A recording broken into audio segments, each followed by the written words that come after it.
My first video, I'm back.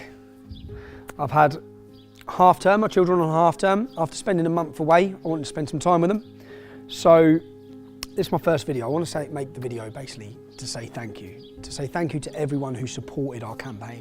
Whether you supported by sharing our articles, whether you donated, I'd say you kept me alive. I had warnings on my life. You certainly made sure my mother and my wife were not as panicked as they were during the process of the campaign. In the end, I ended up with full military protection, military trained protection by security that was paid for by people who supported our campaign. So a special thank you to every single one of you.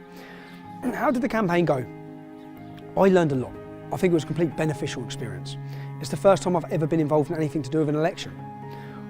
We threw ourselves into it with no experience and no plan really, and we just went. And yeah, I learned a lot. It was beneficial. Beneficial for me certainly, and certainly wasn't my last. It opened my eyes to a lot. I hope it opened your eyes to a lot. I hope you witnessed the influence social media has. We saw their ability to silence people, their ability to run the narrative. So every town and city we went to, the local MP would come out and give a complete lies about me being extremist or racist. That went in the local paper. The local paper didn't ask me for my comment, contact me so I could say it's fake news or they're lying and give my counter argument, never. So it was planned, and then they use it as propaganda to spread across every town and city that I visit, full of lies. And I have no opportunity to counter that anymore without social media. So we witnessed that. You saw some unbelievable scenes. I could be physically attacked multiple times in one city. And no one faces arrest. A Muslim can attack me, whether it be a milkshake or not, it's criminal damage and it's assault, and instead the police drive him and drop him to the train station so he can celebrate his attack in the back of a taxi. Yes, bro. Yes, G. How are you, man? Respect, BB1, all the way. Did you even get nicked? Nah, bro. Yeah, man. Everything's blessed, alhamdulillah. Alhamdulillah, lana shukr. The only one person that was actually arrested during our election campaign was arrested for smashing a brick against our screen. Oh, mate, did you smash the screen, did you? Yeah, of course, you smashed the screen. Yeah, Smart, let me tell you. Yeah, you smashed the screen. Why smash the screen? No, leave him. £2,000 worth of damage. He was arrested, sat down and given a police caution. That doesn't even fit into the guidelines on their own website of what you can get for causing £2,000 worth of criminal damage. The basic is a fine. Who's paying that £2,000? We've got to pay it. It just shows the way the police absolutely legitimise and allow attacks against us. It exposed the two-tier system that's current, that we understand we live under. It also showed police marching people, balaclavaed up, gangs of Muslims to attack our demonstration. And show some support to the locals, yeah? Go and join the Muslim Defence League page if you're on YouTube.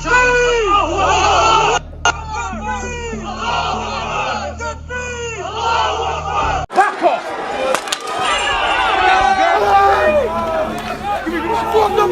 Has anyone else got kids here? Get in the door. Now, if we had our own social media, that would have reached, most people in this country would have seen that video.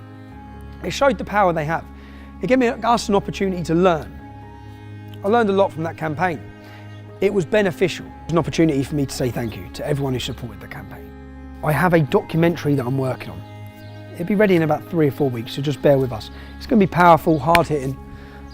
We also have our bus. The next big thing for me is the fight of court. It's constant. Court cases, court cases, court cases, legal meetings, legal meetings. It's tiring, and that's the intention of it. The intention of it, you've all witnessed, you've all seen what I was sent to jail for. Look at this video now. I am being charged with, they're saying it's a common law contempt for taking a photo and asking someone a question as they walk into court. So have a look at mine, I'm on my own completely. I'm outside Leeds Crown Court, where today, 10 men are facing verdicts.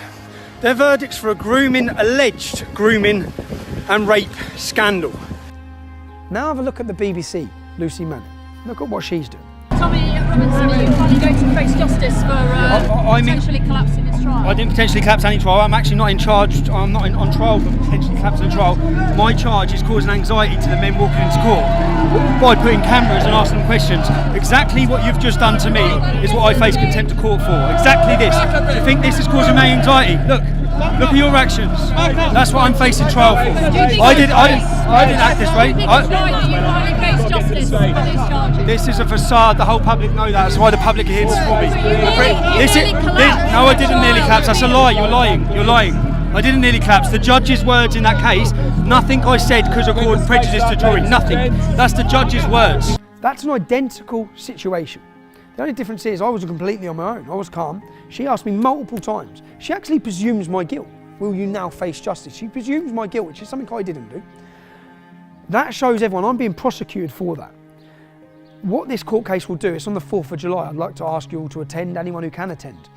It will continue to expose, I say it's not about exposing me, it's exposing our judicial system and the way it's being used, the political targeting. This is a politically motivated case against me, which I'll probably go back to jail, possibly go back to jail anyway, on the 4th of July. So if you can attend, it's outside the Old Bailey.